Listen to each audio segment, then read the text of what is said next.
হরে কৃষ্ণ। সকল বন্ধুগণকে গুরুজনদের প্রণাম আর আমার প্রভুর চরণে শতকোটি প্রণাম। সকলে কেমন আছো?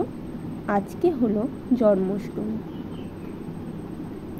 জন্মাষ্টমীর দিনে প্রভুকে প্রসন্ন করার জন্য আজ সর্বোত্তম দিন। আজ সূর্য উদয়ের আগে উঠে মঙ্গল আরতি করুন। বেশি করে ভগবানের মহামন্ত্র জপ করুন। হরে কৃষ্ণ কৃষ্ণ কৃষ্ণ হরে হরে, হরে রাম রাম রাম হরে হরে। এবং সারাদিন গোপাল সেবায় যুক্ত থাকুন।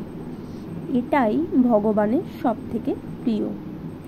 আজকে আমার প্রভুর জন্মদিনে তাকে পঞ্চামৃত দিয়ে স্নান অভিষেক করালাম,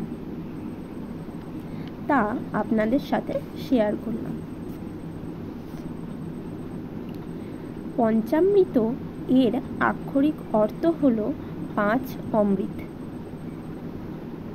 যা হিন্দু ধর্ম অনুসারীদের বিভিন্ন পার্বণ ও কাজে ব্যবহার করা হয়। এই 5টি উপচারের এক মিশ্রণ প্রভুকে স্নান করানো হয়।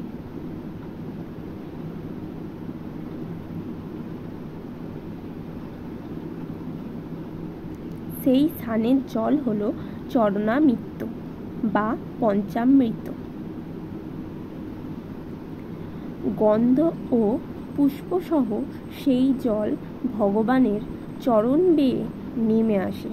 তা সংগ্রহ করেই তা চরণামৃত করা হয় এবং তাতে